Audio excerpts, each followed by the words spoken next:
What is up, guys? Welcome back to the channel. I hope you guys are doing well during this difficult time, and I hope that you guys are still getting in some workouts. So in today's video, I figured we'd do something a little bit different and talk about some CrossFit basics. I didn't want to do just an at-home workout for you guys because there's literally thousands of them being pushed out right now, and you know, they are good to have. It's not a bad thing, that is for sure, because I find it really hard to work out at home. I don't find it very motivating, so seeing these at-home workouts does motivate me a little bit, but I want to do something just a little bit different to kind of spice it up, not just the basic at-home workout. And if you guys do CrossFit, I think that this is great to do because it's so important that we work on our CrossFit basics. And it's good to just take a step back and work on those things because we tend to overlook them when we're taking CrossFit classes or doing CrossFit. We tend to just go like super ham on our workouts and not really concentrate on our form, making sure that we're super balanced in our workouts and just getting stronger in the basic exercises, because if you get stronger in those basic exercises, you're going to get stronger in the more difficult movements. So we're going to talk about some legs, some arms, definitely the core, and some cardio. So let's get on with the video. All right, so we're gonna start with really basic stuff and kind of go a bit harder, more difficult, I guess you can say. So we're first gonna start with our legs. So the first exercise I want to touch on is squats. And I know they're pretty basic, that is for sure, but making sure our form in our squat is good is very important, because if we don't have good form, that leads to injury, of course.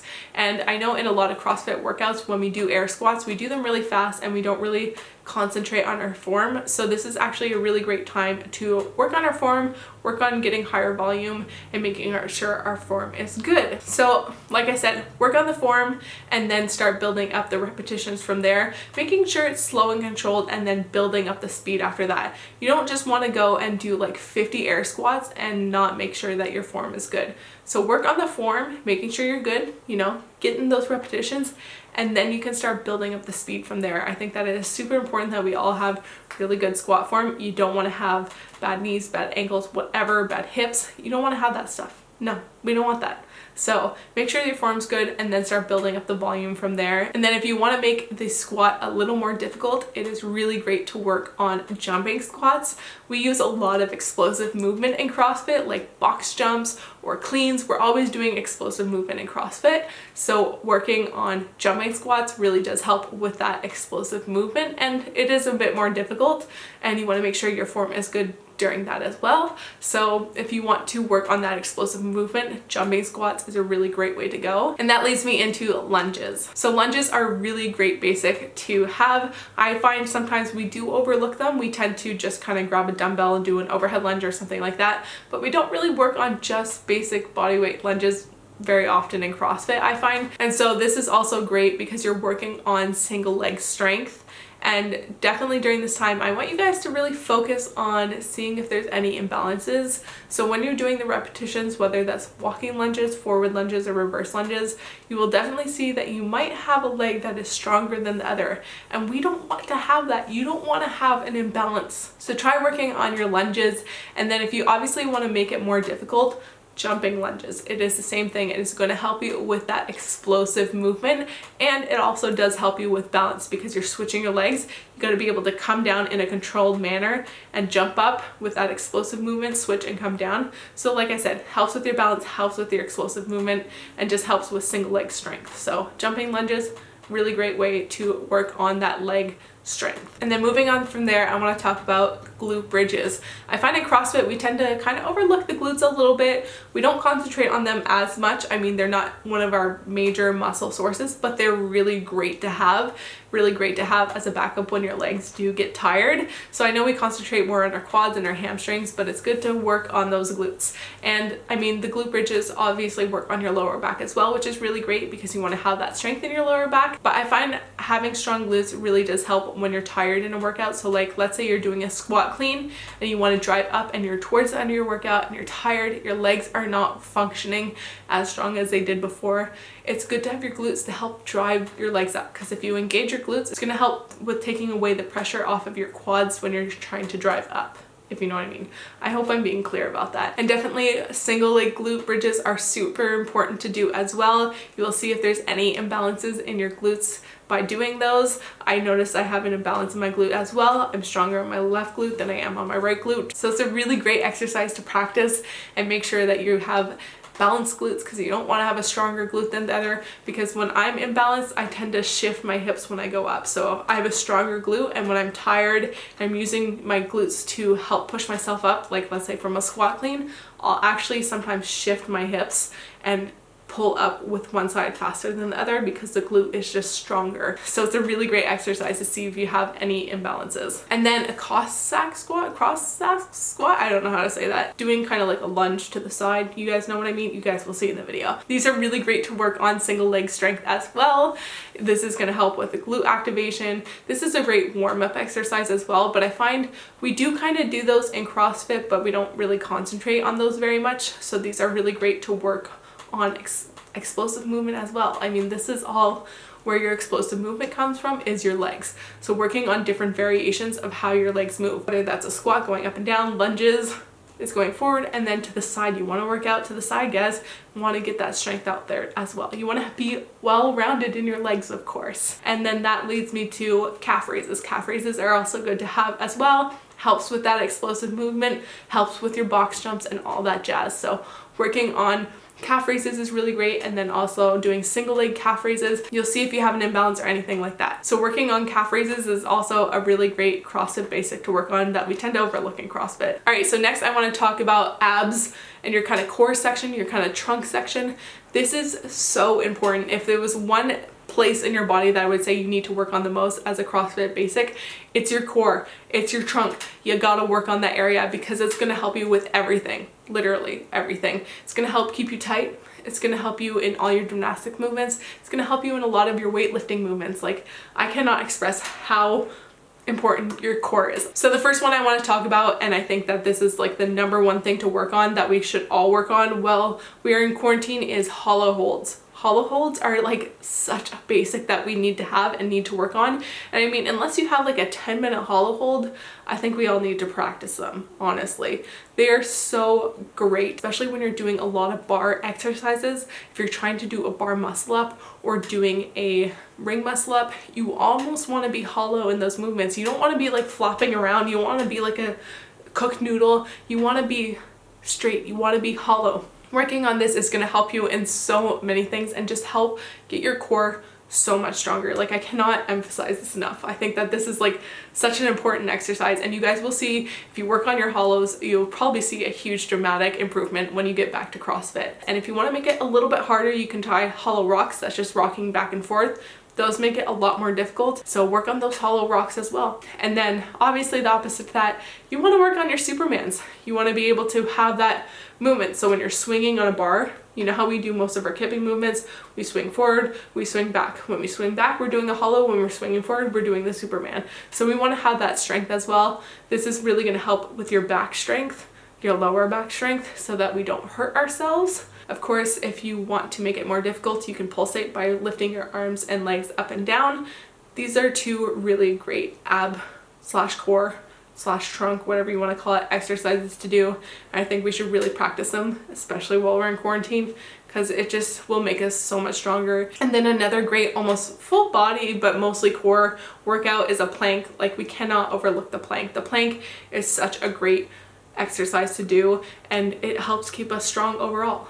You know, like, planks help with a lot of our core and making sure our core is strong. It does help with our shoulders and our upper body a bit. And I mean, you can work on side planks too if you want to make it more difficult. You can kind of touch your hip from side to side, if you know what I mean. But working on just the basic plank is really good for core. And I mean, obviously we can do a lot more ab exercises. We can do crunches. We can do hand to toe kind of thing like that. We can just do V-ups, whatever. Those are also good as well, but I think the 3 ab exercises we need to work on is hollow holds, Supermans, and planks. Those are like the basics that we should all work on. After that, we're moving on to our upper body, and we're talking about arms. So the first exercise I think that everyone should work on as well is the push-up. So a lot of times when we're doing high volume push-ups and CrossFit, our form tends to go, and I know I'm definitely guilty of this, and I think a lot of people are guilty of this, and we want to make sure that our form is good in the push-up. We don't want to have our back arched or anything like that. That just leads to injury. So this is a great time to work on push-up volume and making sure that you have good form. So if you have a scaled version, whether you're doing a push-up on a raised platform, or if you're doing it on your knees, maybe this is a great time to start progressing it and getting better at your push-ups, whether that's going to a regular push-up with your knees off the ground and just doing push-ups like that. And if you want to make it more difficult, I mean, there's tons of different variations out there. I think a really great way to make the push-up a little more difficult and doing kind of tension under time kind of thing is doing a push-up and then stopping and hovering for like 3 to 5 seconds before you touch the ground. And you can obviously come back up on your knees, or you can push yourself up, whatever you are stronger at. I suggest if you're trying it for the first time, you do a push-up and then you drop down, hover your chest just above the ground for a couple seconds, and then bring your chest fully to the ground, come back up on your knees and do it again. This is really great exercise to work on that tension and keeping yourself super still and keeping yourself super tight and no caving or anything like that. And if you want to make it more difficult, you can do the push-up where you hover and then you can touch the ground and come back up, or you hover and then come back up. Those are a lot more difficult to do, but if you want to work on that form and making sure that you're good, because this will definitely show if you're weak coming back up and if your back's gonna arch. You'll see when you get down there and you're hovering for a little bit and you have to come back up, it's really difficult. So if you wanna work on the difficulty in your push-up and getting better under that tension, under time, that's a really great exercise to work on. Practice your push-ups, people, because this will also help with so many other movements in CrossFit and you'll be so much stronger. All right, so the next exercise I wanted to talk about is handstands, and I think that this is the perfect opportunity to be working on our handstands. We all pretty much have a wall at home that we can kick up onto. So the first handstand basic I think we can all work on is wall walks. I know that we're all not perfect at doing handstand walks. If we have our handstand walks, or if we want to get our handstand walks, wall walks are like really the first way to go. I mean, there's tons of variations and things like that, but I think for a CrossFit basic, wall walks are super good to do. So it's just walking up and down the wall. Those are really hard, but it will help us with our handstand walks, improve our handstand walks. It will probably help with getting that strength in your shoulders to help go a further distance in your handstand walks if you have them. But if you don't have them, this will definitely help start getting them. And then obviously from there, you can do handstand holds against the wall, whether that's facing with your chest or facing with your back. Both ways work and both ways are really great at strengthening yourself, whether that's holding it for a minute, 2 minutes, whatever. These are really great strengthening exercises and helping you keep yourself straight. That is so important. You don't want to be too arched or anything like that. So when you're definitely holding yourself against the wall, you're using your core, making sure you're straight, you're pushing through your shoulders and making sure you're constantly activated. That's what's super important, especially when we start going into handstand walks. We want to make sure that our shoulders and our core is activated. We don't want to let go of our core because most likely we'll fall out of the handstand, or we'll compensate by arching our back or something like that, and that just leads to injury. So this is a great time to just work on keeping ourselves straight in our handstand.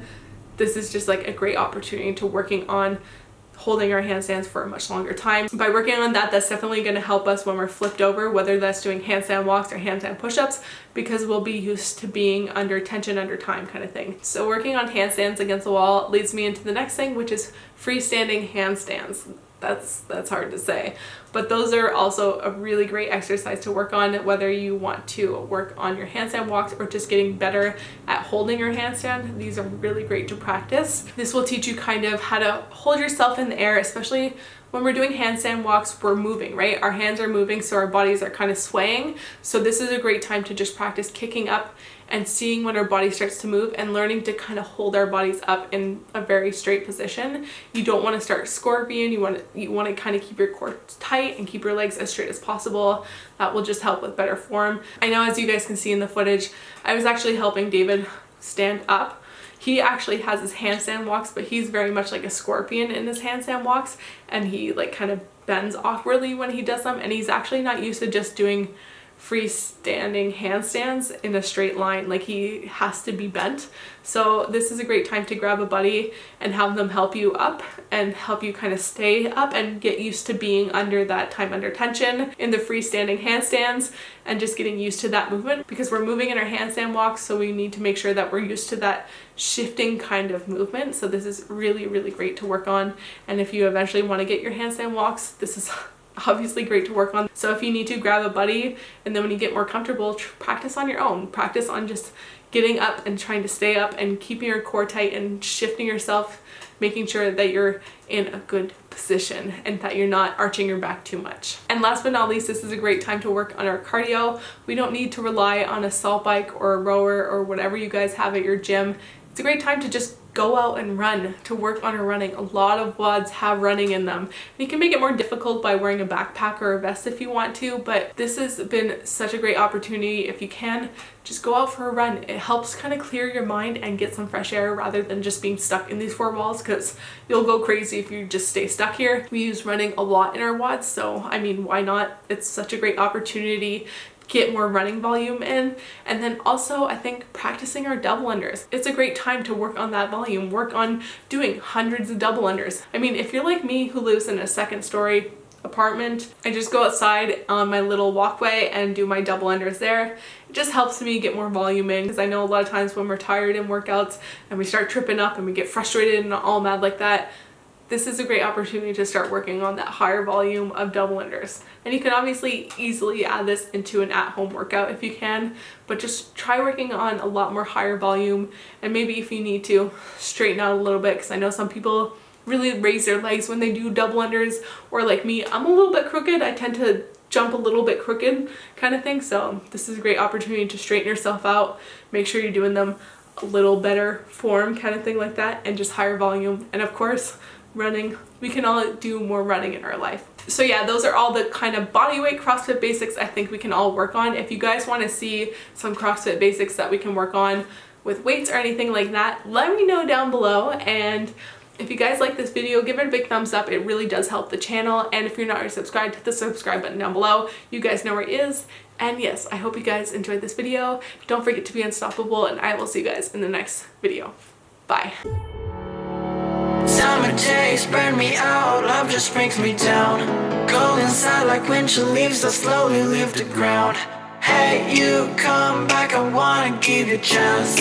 Love me like you used to, so we can learn again. The skin is getting brown, baby, drink your night away.